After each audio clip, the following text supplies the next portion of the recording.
Shalom, everyone, and welcome to the Middle East and beyond. I'm Barry Stagner, coming to you from a very beautiful and sunny Southern California, and as always, here with my friend and brother, Amir Tsarfati, coming from the Galilee, the Jezreel Valley specifically. Amir, shalom to you. Shalom, Pastor Barry. It's good to see you again, and it's a beautiful evening. We had a wonderful sunny day as well here, and can't wait to delve into our program today. Well, we've got a lot, morning voice over here. Got a lot to talk about today, a couple of stories related to the subject that we covered just this past Monday on the roundtable with our dear friend Jan Markell. And we talked about AI and its role in the last days, especially as it relates to the tribulation period. But the IDF is now involving this in their strategies for the future and even revolutionizing future combat. So, Amir, maybe you can tell us what that's all about regarding AI and its employment by the IDF. Yeah, so basically, during our program this past Monday, we talked about the fact that AI can be used for good things and important things. And after all, it's a technological revolution such as the .com in the 80s and the social media in the 2000s. We're going through this one now. But of course, like everything else, technology can be used for evil purposes. And the enemy is using it and will be using it in a greater scope, especially during the tribulation. We also alluded to the fact that the events of Revelation 13 could be actually possible, very much so, with technology that AI is propelling. But the IDF just unveiled, I would say early this morning, a 5-year plan to basically use AI technology with robots, space things, and other defensive manners and measures. And AI, it was all about Israel is now creating an AI, what we call AI core. And the robotic part of it is going to be very, very important. It'll help us in many different parts of warfare.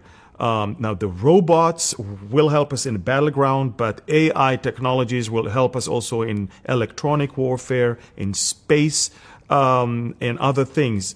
In Gaza, we already, as you can see on the screen, we already use robots. We already use unmanned vehicles with AI intelligence or AI, assisted machine guns and other things. We use under the ground also. We used robots in the shape of dogs, believe it or not, that were not only hunting the terrorists, but also making sure that we can see what this tunnel has before the actual soldiers arrive. We also use it from the air.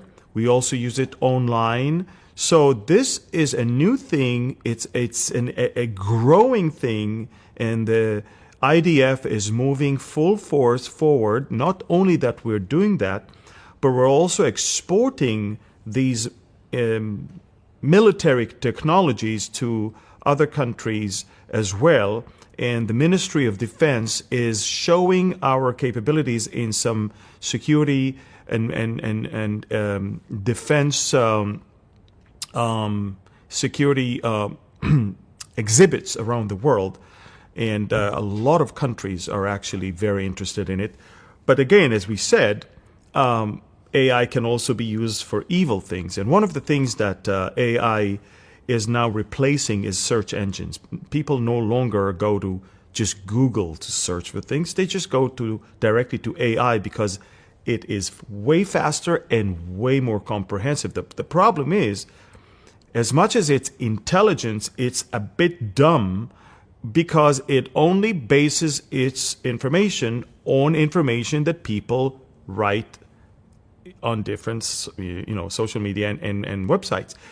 And so what happened is, if you have enough people that spreads a lie, AI will believe it's the truth, And then if an innocent person wants to check if something is true or false, AI will give him the wrong information based on the tremendous number of people that spread the lie and made it look like it's the right answer. And our next topic, before we move to it, is influenced by this very phenomena of AI giving people wrong information. And that is, of course, you can actually change history. You can actually change events, the outcome of events, or the reason and of those events. And I'll take you all the way back to the year 628 AD, when Muhammad, with his small group of followers, were in the city of Medina, and the Quraysh tribe, pagan Quraysh tribe in Mecca, was very strong, and Muhammad wanted to have a peace deal. And they went to a city nearby Mecca called Hudaybiyah. They signed a treaty in 628, that a treaty for 10 years, that they will not attack one another. And that treaty weakened the mutual defense agreement between the Quraysh tribe in Mecca and the Jewish tribe in the city of Haybar. And when that happened, Muhammad went first to Haybar, killed all the Jews, and a year later attacked the Quraysh tribe and killed them. In other words, the idea was to sign a treaty until your enemy is weak. And once your enemy is weak, you don't wait until the treaty is expired. You go immediately and attack. And that is, of course, why I mentioned that, because now, on our next topic, the Shiites admit, one of the most popular Lebanese Shiite Telegram channel owner, basically wrote that that the Ayatollahs better reach a deal just like Muhammad did with the Jews or with the Quraysh tribe. What is he saying? He's saying, let the Ayatollahs sign a treaty with the U.S. It will get the U.S. off their back, and when the time comes, they can attack. Exactly as Muhammad did with the Jews in Haybar and with the Quraysh tribe in Mecca. And so, why am I saying that? Because now all the Muslims already changed the Wikipedia and websites and everything. If you go now to the Hudaybiyah Treaty, you will find out that it's not Muhammad who violated the treaty, but it's the Quraysh tribe. So now they change history. If you did it 3 years ago, websites and Wikipedia will tell you that Muhammad did. But now they're changing history, and AI is assisting them. And so you can imagine, Pastor Barry, I'm telling people something, they go and try to fact check it, and they come back to me and say, you're wrong. Why am I wrong? Because somebody worked very hard to change everything. AI believe it, and now they present it as the right answer. So it's very interesting to see that, but I am telling the President of the United States, do not for a second believe a word that the Ayatollahs are saying. They do not need nuclear energy. They do not need that. And if you need nuclear energy, you buy, if it's just 5% enriched, 3 to 5%, you can buy it. You don't need to enrich it yourself. And if it's only up to 5%, why do you enrich it to 20, 40, 60? Obviously, why do you need long-range missiles when, if you want to defend yourself from ground invasion, you need missiles that will hit 50, 100, 200, 300 kilometers. That's it. Why do you need 1,000, 2,000, 3,000 kilometers? Because it's Israel and Europe and America shortly that you want to hit. So my point is, they may say we don't want nuclear weapon, but their actions are louder than their words. And everything they did in the last few years proves that they actually not just want nuclear weapon, but actively working on it day and night. So I'm just saying, they might sit tomorrow in Geneva and tell President Trump, we don't want nuclear weapon. But as soon as they say, but we do want to enrich uranium, we do want to keep our uranium that we have, and we do want long-range ballistic missiles, that says it all. So it's going to be a very interesting weekend ahead of us. In fact, the most interesting weekend we've had in many years. Yeah, Amir, very possible that this could be kind of a turning point weekend, if you will. You know, the time frame that Trump has laid out is coming to an end. And again, just the continual rhetoric, if you will, that comes out of Iran. And, you know, it's interesting, Amir, in light of what you were saying a moment ago, you know, I was searching for, you know, taqiyya and how that applies in Islam. And basically, Islam states that, you know, they're lying. It's not something that they encourage. They should be truthful people. And, you know, taqiyya is basically permission to lie if you're in defense of Islam or expanding Islam. And now the search engines are telling you that taqiyya is simply the ability to deny that you are a Muslim if it's going to spare your life.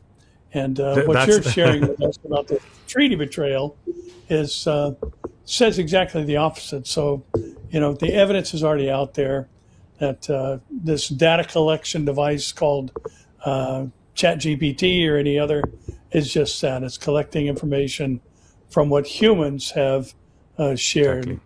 And Amir, I'm sure that all were interested in what Trump had to say regarding the Middle East during the State of the Union address last night.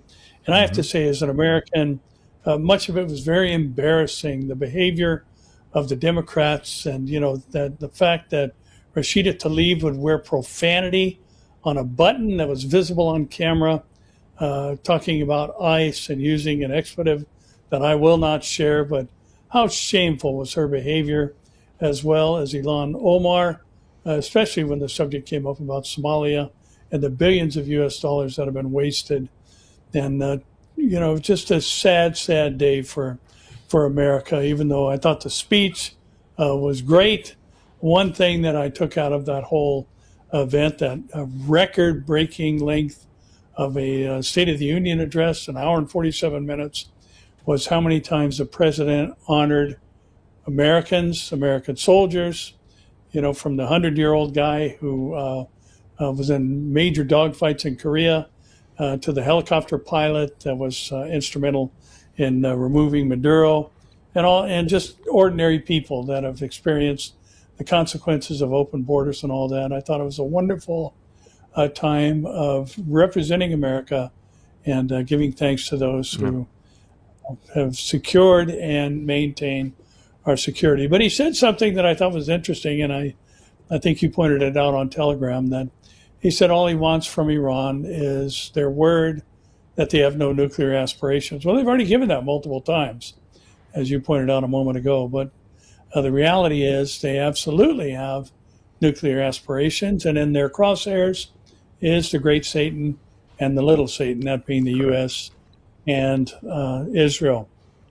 Now, what did he have to say about Gaza? That was kind of an interesting little section there where the president was talking about the things that have transpired. Yeah. So before I say that, I will just say it was very shameful. As an Israeli, I was ashamed to see that none of the Democrats stood up also to honor the veterans or the mother of the Ukrainian woman that was slaughtered in the subway in America. And so I was shocked to see that. I mean, it's one thing if you don't want to acknowledge your president, but it's another thing when you don't even acknowledge your war heroes. And if you don't even acknowledge the fact that parents should not have their kids taken from them for, you know, some surgeries that remove their, you know, organs and stuff like that. But the thing is this, okay, so President Trump, when it comes to the Middle East, he referred to two subjects, to Gaza and to Iran. In Gaza, to your question, he actually said, look, we brought all the hostages back, dead and alive. And he said, look, the war is no longer strong. It's on a much, much lower scale right now. And he also kind of complimented Hamas that they complied and dug in order to retrieve the bodies. You know, it's okay. The president's tactics are, I will give compliments to my enemies until I strike them. And so I think that Hamas knows their days are numbered as well, and the president is just going towards that direction. But it's very interesting. This president, this administration is being attacked mostly by the woke right, or I will say the woke Reich, as if he is Israel first and not America first. And the Iran war is used by them as an example as to why America is not caring for America but cares for Israel. So the president, in his entire section about Iran, did not even mention Israel once. He actually said that not only that the Iranian regime is responsible for the killing of multiple Americans, not only that the Iranian regime was responsible for the slaughtering of at least 32,000 of their own, but the Iranian regime is also working on nuclear and ballistic missiles that can already reach Europe and will shortly reach America. He did not even mention Israel. He said, you guys, if you think it's Israel's problem, it's not. It's Europe and America's problem. It's way beyond that. These people are evil. They kill us, they kill their own, and they are still working towards capabilities to hurt us even in the future. So he's saying it's not Israel. It has nothing to do with Israel. It has to do with an evil regime that has been killing us and its own, and it is actively working to have the capabilities to not just go after small Satan, but after big Satan, which is the United States of America. And so the president made it clear, when I make up my mind about strike in Iran, it is an America first decision. It has nothing to do with Israel. And I'm telling you, Pastor Barry, if the Republicans are going to lose in the midterms, it's not going to be because of the Democrats. The Democrats are pathetic, weak, and almost insignificant at this point. The problem is the woke right. The problem are the millions that these influencers are carrying after them that believe horrific conspiracy theories, mostly anti-Semitic ones, that are actually causing them to doubt the things that their government is doing in order to defend its own people.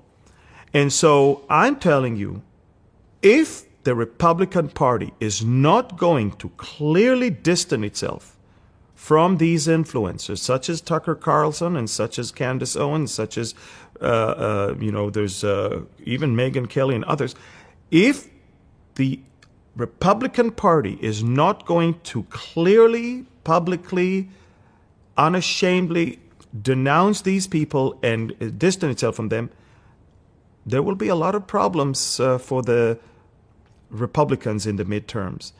And the Iran thing, I think that one of the reasons why the president is not exactly excited about doing something there is because of people like Tucker Carlson, who rushed to the White House once he got out of Israel from this horrific, shameful, if I can call it even, interview with Huckabee, and asked audience with the president, and received one, but the presidents didn't want anyone to even see it. And it's very, very bad. And unfortunately, we see that their power, their influence, especially on the vice president. The vice president is a big friend of Tucker Carlson. His son is working. Tucker's son is working for Vance. It's a sad thing to see that. But the State of the Union made it very clear. President Trump is not just talking about nuclear. He's talking about the missile program as well. And I know that the Iranians don't even want to talk about it. Because for the Iranians, they might never use the nuclear, but they will surely use the ballistic missile because they already have been using them against us multiple times. The first time they sent missiles towards Israel, it was the largest ballistic missile attack in the history of warfare that they launched towards Israel. And so they did it a couple times more after that. So if America wants to go after the Iranian regime right now, they will have to, first thing, obliterate all the missile cities under the ground with your B-52s and B-2s and all of their launchers on the ground, and at least take from them that capability. Because just 10 minutes ago, the Iranian Foreign Minister, Arakji, on his way to Geneva said that should America attack Iran, the Iranians are looking at every single American base in the Middle East as a legitimate target. And they're not going to send nuclear weapon, they're going to send ballistic missiles. That's why the ballistic missiles are as bad, if not even worse, and you have to address that problem right now. You have all the power in the world right now around Iran. We've never seen a buildup of power like that in our life. I mean, as far as Israel is concerned, we never hosted the F-22 Raptors on our soil, ever. And we already have 12 that arrived, and 6 that will arrive tonight, and 6 that will arrive tomorrow. U.S. tankers are parked in Ben Gurion Airport and in other places. Unbelievable. Not to mention your hundreds of stealth fighter jets in Jordan, in Qatar, in Saudi, and other places. So it's going to be an interesting thing. And I think I'm not a prophet. I don't want to talk. I hope I'm wrong, but a lot of people are eyeing this coming weekend as the one that it might happen. Amir, you mentioned the woke right, and I think another moniker for them would be the wrong right. And sadly, those on both sides of the aisle are completely ignorant of the Shia eschatological picture, and they feel, and I think we saw with Mahmoud Ahmadinejad, he kind of saw himself as almost a John the Baptist type character. Correct. Who is making a way for the 12th Imam, or the Mahdi, to finally appear. And the Mahdi has the responsibility to bring an end to the apocalypse that Shia Islam has basically introduced. And he can't come until that apocalypse happens. So, it's way bigger than just our protecting our only real true friend in the Middle East, and that being Israel. Mm-hmm. It's about watching over the world and preventing, this caliphate that they want to establish. And that's part of the anxiety, I think, between the two factions of Islam, is that they're both vying for that caliphate where their guy will be the person put in charge, who will oversee, the whole of the world, the global caliphate that they're seeking to establish. And, these types of things, I think, are important for all of us to keep in mind. And that's why we ask you to subscribe, share, comment, and like this video, as Amir mentioned, each time we do a program together, that we need to make sure we have influence over the algorithm, because when there are lots of comments, when there are lots of likes, shares, and subscriptions, this is going to push it up and expose this particular video and others like it to an audience that wouldn't necessarily join us simply by nature. So, we kind of have to fight the fight that is in front of us, and the technology that we have available to us is what's being used by the adversary, and we have to turn it and use it for good. And that is to get the word out about what the real story is behind many of the things that we see going on in the world. And Amir, you've got a special guest there in the country for today and tomorrow. Maybe you can tell us about that. Yeah, the Indian Prime Minister Narendra Modi just landed a couple hours ago in Tel Aviv, and he's now actually in a special celebratory session of the Israeli Knesset, the parliament. He just gave a speech there. Netanyahu gave a speech there, but you have to understand, this is a huge deal in 2026, a huge deal. It's as big as a visit of the U.S. president in America. First of all, let's start with the fact that India is the most populous country on planet Earth. It surpassed China in 2023, and now 1.44 billion people live there. That's a country you want on your side. It's the fourth largest economy in the world. And so for Israel to have number one and number four on our side, it's already a good thing to have. And so we know that we may not have China on our side. I think we'll never have China on our side. But we do have the other axis that we are part of. And we have to remember that India is an important country for us, even when it comes to the conflict that we have with Turkey. Technologically, Israel is way more advanced than Turkey, but Turkey can manufacture much more than Israel. It has the people. Its population is 10 times bigger than Israel. So India comes very handy for Israel when it comes to that, because we can give the Indians the technology and they can manufacture it for us. And that's one thing, let alone the fact that we're talking about an amazing cooperation. And again, I would like to take you guys all the way back to how it all began. We created a timeline for you so you can understand that. This relationship actually started in 1992 when Israel became, it has some the relations with India. And then, of course, for the longest time, we kept it in low profile because India didn't want to anger the Arab world. India was not in a place where it could afford not being friends with rich Muslim countries or having problems with Russia or China. So our relationship was there, collaboration was there, but we were like the mistress. We were like, those relationships were like in the closet. And it came out of the closet basically in 2014 when Narendra Modi became the prime minister of Israel, and Modi and Netanyahu signaled a public strategic partnership basically, ending India's policy of concealing ties with Israel. Then comes 2017, and Modi had an historic first visit to Israel, and he solidified a strategic, technological, and security alliance. And that barefoot stroll of Modi and Netanyahu on the beach on that day wasn't just theater, it was the moment Israel became a cornerstone of India's foreign policy.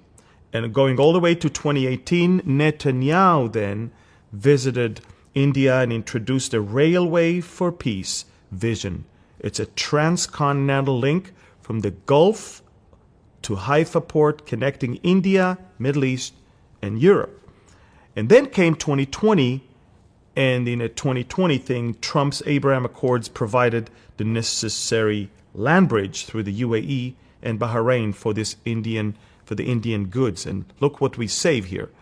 We saved the dependency on the Straits of Bab el-Mandab, and basically the railroads that we have now, because of the Abraham Accords, can connect Dubai and Abu Dhabi all the way with the port of Haifa. And out of the 2550 kilometers, we need 565 to be completed, and then it's already. And it's a 2,500 kilometers distance instead of a 6,000 kilometer distance. So you can imagine the importance of this thing. And then in 2023, the creation of the Indo-Middle Eastern Economic Corridor that was formally launched in the New Delhi G20 summit, positioning Israel as the hub for Europe. because all the goods and all the gas or the oil that will come from India through the Arabian Peninsula to Haifa, Haifa will be the gateway towards Europe. And between 2024 and 2026, we started implementing that phase. And despite of this war that we had, India continued investing in Israel. And the Adani Group completed the acquisition of the Haifa port, transforming it into a Mediterranean anchor of the corridor. So now you see the picture is completed. And this is something that the Turks don't like, the Russians don't like, the Chinese don't like, the Iranians don't like. And guess what? The Americans like it. Guess what? The Emiratis like it. The Somalilandis like it. The Ethiopians like it. And of course, the United States and parts of Europe like it. And that, what we're watching basically is a great victory and a great importance that we see a relationship between two countries. Netanyahu just said about an hour ago at the Knesset that Israel has never been stronger and India has never been stronger. And I think, I mean, it sounds simple, but he's right. We've never been stronger. And I think India can say the same thing. They've never been that strong. India did things even in space that many countries did not. So definitely we see the rise of India in so many different areas. Now, I will say that quite a few Christian believers wrote me and said, Amir, don't worship Modi. He's against Christians. Guys, I don't worship Modi. But I prefer to have the prime minister of the most populous country in the world on my side than on the side of my enemies.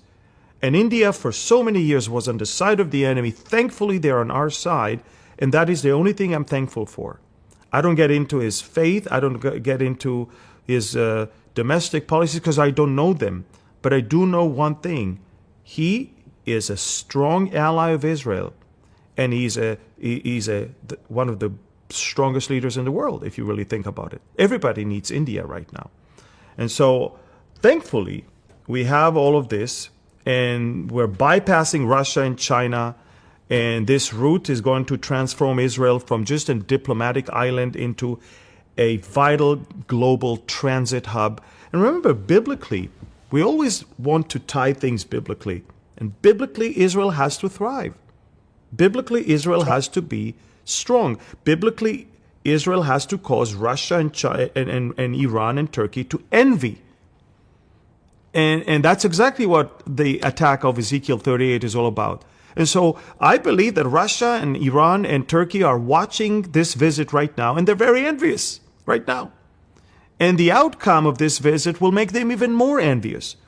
And probably the only reason why they're not coming against us right now, because they're weak.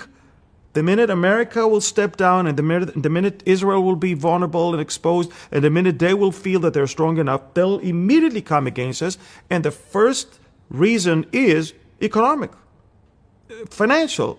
Right. And so you and I are watching right now an amazing fulfillment of Bible prophecy. And the fact that we talked earlier, a few minutes ago, about Iran waiting for the right moment to strike back, it's very biblical.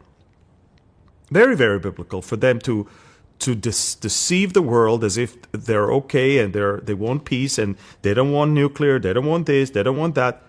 And then the moment they feel that they're ready, they'll join a bigger coalition and come against us. So wow, we do live in phenomenal fulfillment of prophecy nowadays.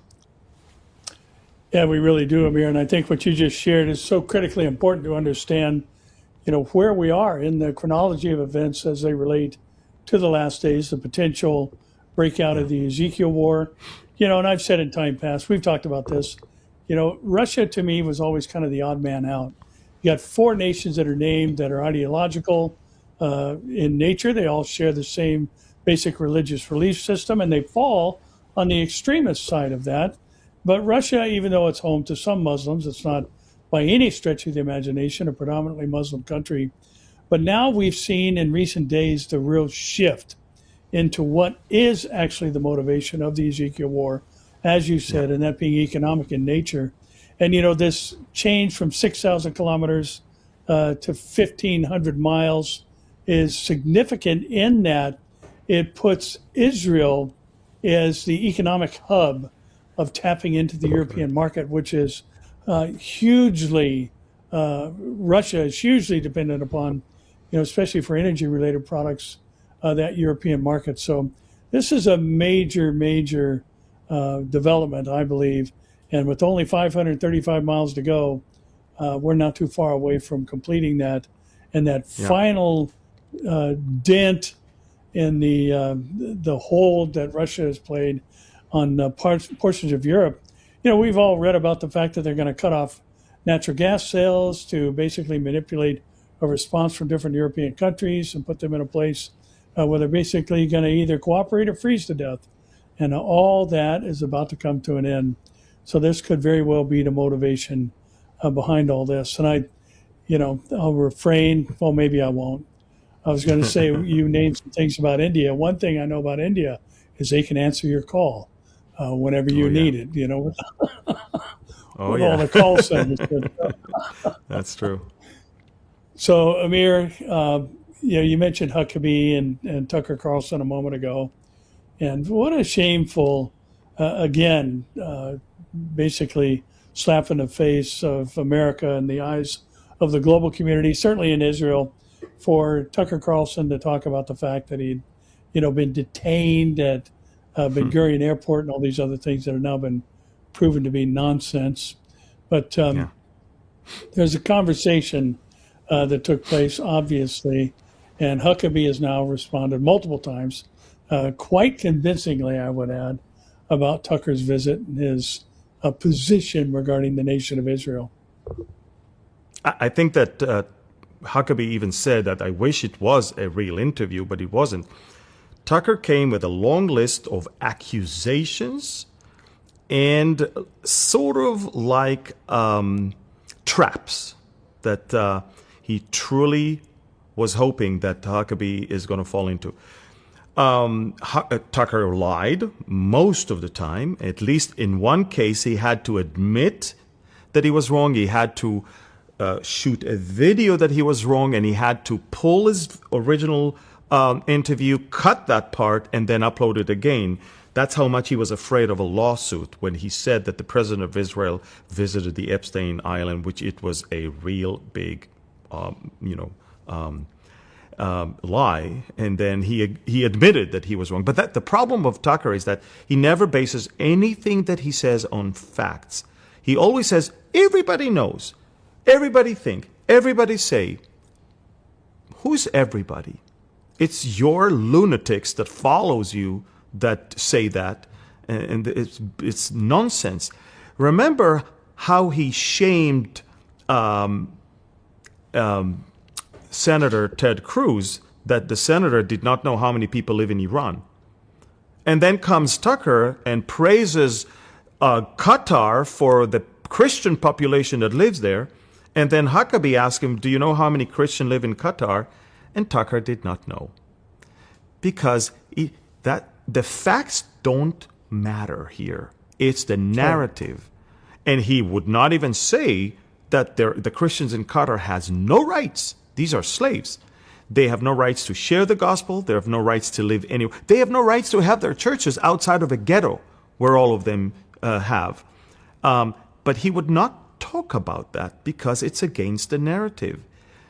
Now, two things caught my attention in this whole shameful interaction between him and Huckabee. And one is that he actually doubted if I'm a Jew. And he said, I don't even know if these are the real Jews. They need to take a DNA in order for us to see if they are really descendants of Abraham. So, do you have Abraham's DNA that you can compare it? No, but the thing is this. For the Nazis, the Jews were ethnically Semitic and thus to be annihilated. But for modern anti-Semites like him, Jews need to prove their Semitism to justify our right not to be annihilated. It's quite interesting. When we were in Europe, we were accused for not belonging there because we are Semitic. When we are here, we're accused for not belonging here because we came from Europe. It's stupid, because most of the Israelis are not from Europe. They're actually coming from Asian and North African countries. Second, we all share the same DNA, by the way. Unlike any other group, I can actually do a DNA test and it'll tell me if I'm Ashkenazi Jew or Sephardi Jew, but I am a Jew. It will show it to me. And these are not pro-Israel companies. Ancestry is not pro-Israel company. It's not Jewish owned. But I will also tell you this. I wonder why he never offered the Palestinians to take a DNA test. Because I can tell you one thing, he would find out that these people are not from here. They're from every Arab country you can think of. And it's not only that the DNA will prove that, their own people say that. And it's very interesting because all he wants to do is to make a point that we're not Jews enough to be able to live here. And if we are Jews, we're not good enough to deserve this land. And then we move to the land itself, and he acted as if he knows the Bible. He never reads the Bible. If anything, it's not the Holy Spirit that visits him, it's demons that visit him, as he himself even admitted. And I think that demon not only visited him, but left something there. But I can tell you that he pretended to be a Bible believer, Bible reader. So he read in Genesis that the borders of the land that God promised to Israel are from the Euphrates to the Nile. Thus, if the argument that this is our land is biblical, we're basically saying that we deserve the entire Middle East. So Huckabee said, well, they can take it if they... Huckabee said, look, biblically, if that's the promise, that's the promise. But Israel today, as it is a democratic country that is not seeking anybody's territory. In fact, let me remind everybody, we had Sinai and we gave it back to the Egyptians. We had Gaza and we gave it to the Palestinians. And look what happened. We withdrew out of some places even in Judea and Samaria. But I can also tell you those days are over. Those days are over. Now, we do not want Beirut, we do not want Damascus, we do not want Riyadh, we do not want Cairo. But if they will attack us, we will definitely not hesitate to take parts of their land, because they need to know that they need to pay a price for coming against us. If our neighbors will leave us alone, we will live in peace with them. And that's, by the way, what we tell the Palestinians also. If you just sit where you are and live in peace with us, it's all we want. But if all you do is plotting day and night against us because you don't want to live next to us, but instead of us, it's not going to work. So, yeah. Go ahead. No, all I'm saying is that these are the two things I took from that interview. It was a horrific display of sheer, pure anti-Semitism levels that the Nazis could learn from him. This man is demon-possessed neo-Nazi that has millions of followers, and I think he will have a special place in where people go when they are like that. The hot place, yeah. Mm-hmm.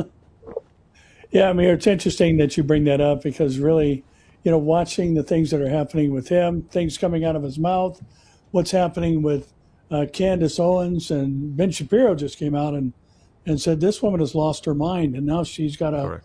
entire series she's doing attacking, Turning Point USA and Erica Kirk and all these other things going on. But Amir, I think all of this is kind of the proverbial greasing the skids for what's going to happen during the tribulation period, because Paul talked about it in 2 Thessalonians, that there will be those who believe the lie. Correct. Now, again, I think it's important for us to recognize that because the duration of the tribulation period is so short, believing lies has to already be a practice prior to the coming of the man of sin, who rises up and deceives the whole world, and the whole world goes after him, at least those who are not among the saints of the tribulation period. But just this spreading of lies and misinformation has become so normal. It's just something that happens basically every day. And we're watching this happen here. Another story about AI as we approach the midterm elections. And sadly, Amir, the vast majority of the time, the party that is the opposite of the sitting president usually takes back Congress at the midterms. And I hope that's not true. It's not true every time, but it is true the majority of the time. But the Democrats are weaponizing AI anxiety, talking about the fact that there's going to be thousands and thousands of jobs that are lost because of AI.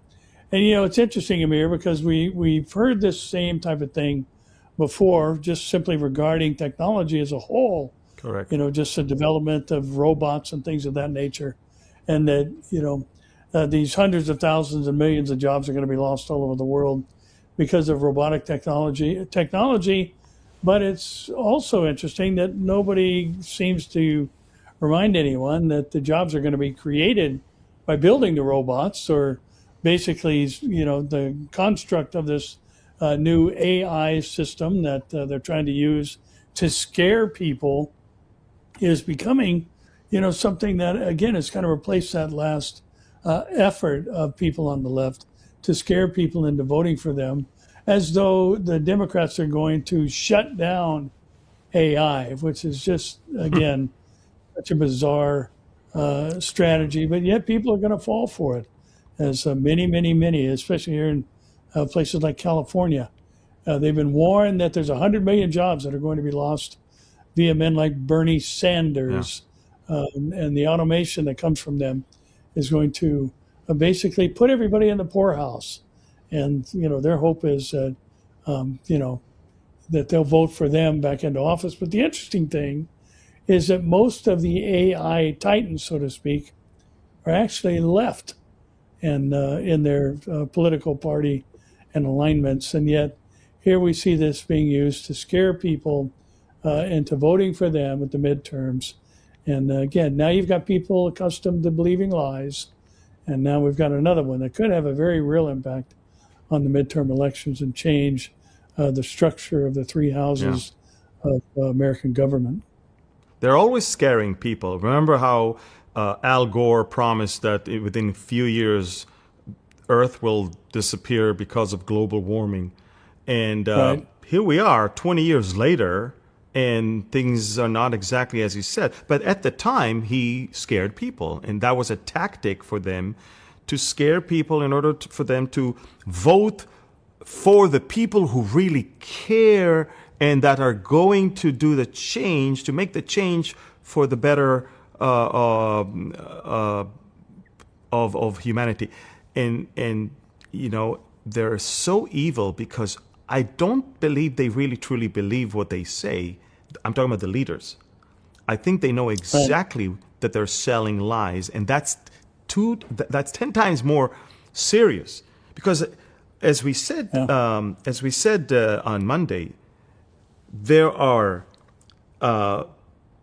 ignorant people and they are deceivers.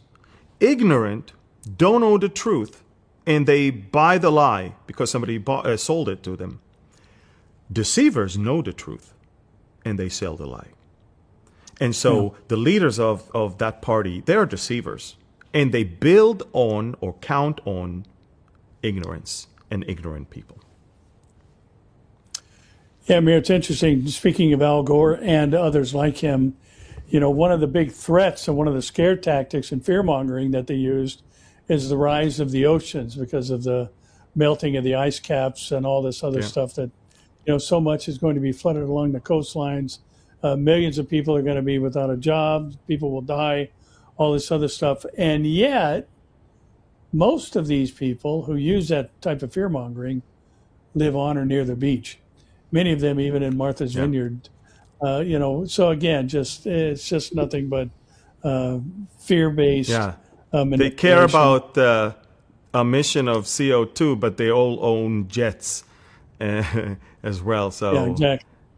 Over Yeah. 500 were at the Super Bowl of these people that are, exactly. banging on the And they want open borders, but they'll have the highest walls around their house. highest fences. That's right. It's the same Yeah. thing. It's the same thing. Yeah, sure is. I said something as we were watching the State of the Union address last night as the cabinet members were coming in. Rubio's face popped up on the screen, and I said to my wife, I said, "There's the next president."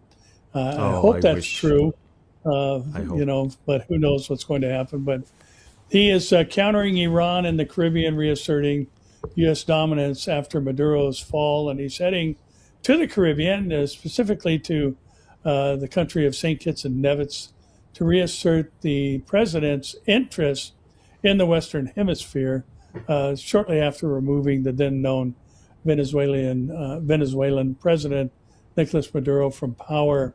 And much of the world is keeping their eyes on what's happening in the Middle East. And, I think the USS Ford is in closer proximity to the nation of Israel than it has been in the coming weeks, is making a final leg of its journey. And as you mentioned, F-22s on the ground. The F-22 doesn't go anywhere where it could be exposed and its technology revealed. So, I think the threat of this is the potential of this being the weekend that you mentioned earlier is quite possible. But Rubio, the speech he gave a couple of weeks back was just simply tremendous, very presidential. And, watching him now head down to say, hey, keep your eyes on what's going on in the Middle East because the president intends to have influence over the whole of the Western Hemisphere. Yeah. Yeah, and I want to ask people, regardless of what's going on here, I'm planning on getting on a plane. I mean, not regardless. I mean, if there is a plane, I'll get on it, and I'll hit America next week, right on time for our proximity conference. I would like to invite you all to sign up for our proximity conference. It's next Saturday, not this coming Saturday, but the one after. It's March 7th. Yeah, March 7th, exactly, March 7th. It's organized by Barry's church, Calvary Central OC, but it is actually happening at Calvary Chapel of East Anaheim. So please scan this QR code. This proximity conference is dedicated to the Israel decree.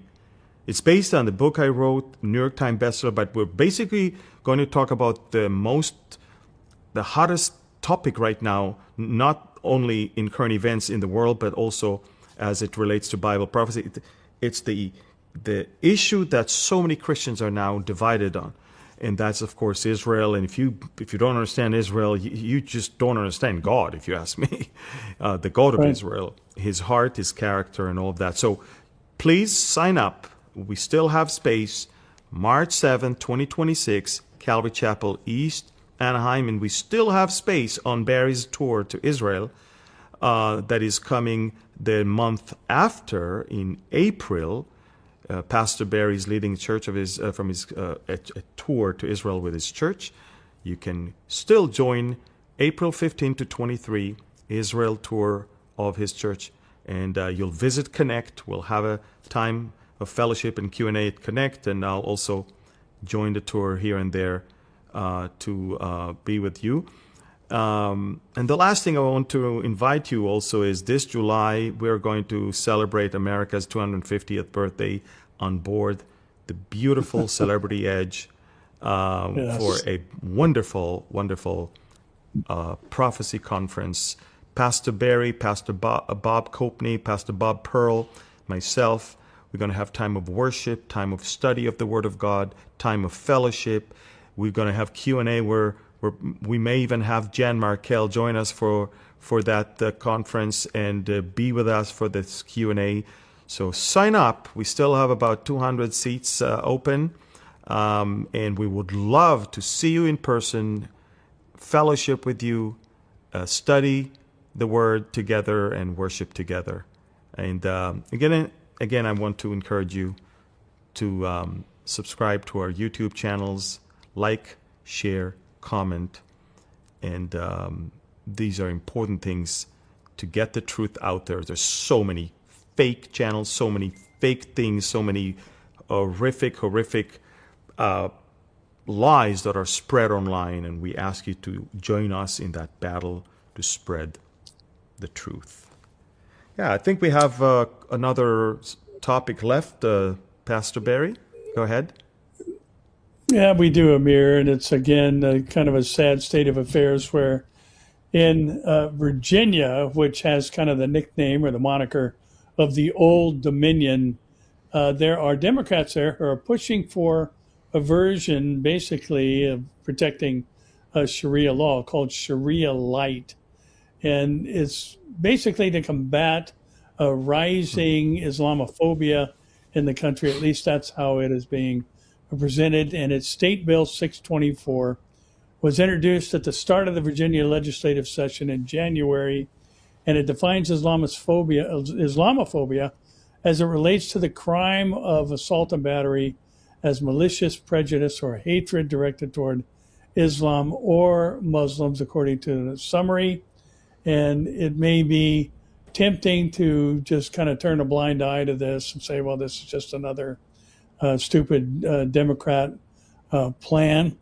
But under the category of assault and battery, it takes a rather radical step of criminalizing anything that could be construed as the hatred of Islam. In other words, like many of the left-leaners do today, they equate words that hurt people's feelings to acts of violence, and therefore the punishment is covered under the same constrictions of the law as it relates to violent crimes. So if you say something derogatory about Islam, which is the practice of the Muslims, you are guilty of a crime. And it's just amazing to see in one of the original colonies, the Democrats using, again, just the opportunity to diminish the foundation that we have as a Christian nation. Yeah. And, a lot of people like to say, well, that's not true. We're not a Christian nation. We weren't founded on, Christianity. But, as Charlie Kirk would like to point out, 55 of the 56 signers of the Declaration of Independence were Bible-believing Christians. So, again, that whole issue, I think, just can be put to rest as to whether or not we have a Christian heritage. It's part of the rewriting history. It's part of reinventing facts, and they actively go to Wikipedia and websites and change everything. And once they change everything and scrap the whole true events and write their own version of it, then from now on, the next generation will only be exposed to the lie that is online and not to the truth that was there before. Yeah, it's very, very sad. But again, people will, as always, believe the lie. So it's very, it's like sad. Obama used to talk about the role of Islam in building the United States. And, statements like that, I think people gobble up. But the reality is that even with the First Amendment, Congress not establishing any law that would prohibit the free exercise of religion. Religion in the mind of the founders was Christianity. It wasn't just religion as a category of whatever it is you believe. It was talking about the Christian faith, because that's the foundation of our country. It's established by pilgrims who wanted the right to worship God without governmental interference. And it wasn't about, hey, just whatever you believe needs to be protected under the First Amendment. That's not what it's all about. It's about Christianity. And again, Amir, it's a tough time here in the States as a Bible-believing Christian to watch the things that are going on in places of powers. Things will only get, tougher in a sense, and that's why we have to stick together. We have to watch over each other, and we have to understand that it's all been prophesied, promised, and foretold. And we shouldn't be surprised. We should be on our knees, and we should pray, and we should lift our heads because our redemption is drawing near. Yeah, amen. Definitely. Amen. Well, Pastor Barry, look, whatever we have, we can leave it for next week. It was great to have you here, and we're bracing towards an interesting weekend. Again, pray also for my flight to the U.S. And for a successful speaking tour that will begin in Colorado, continue in California, and then it will move to Arizona, and we'll conclude it in Nevada, in Reno, Nevada. All of the information is on our website. Our website is beholdisrael.org. Beholdisrael.org. And this is also how you can support the ministry if you want to give. Do not be fooled by some fake accounts to give money as if it's to us and then send it to Africa to someone who invented some orphanage and is not really. Just go to our website. It's the only reliable and secure place to give to the work of this ministry. I want to thank you, and Barry, and let's conclude this today with the Aharonic blessing. Yevarechecha Adonai veishmerecha, Ya'er Adonai panav elecha vichuneka, Yisa Adonai panav elecha v'yasem lecha shalom. The Lord bless you and keep you. The Lord make his face shine upon you and be gracious to you. The Lord lift up his countenance toward you and give you his peace. In the name of Yeshua, we pray this blessing. Amen. Amen and amen. Thank you, Pastor Barry. Thank you, everyone, for watching. Share this with as many as you can. God bless you, and shalom from Galilee and from California. Shalom. Shalom.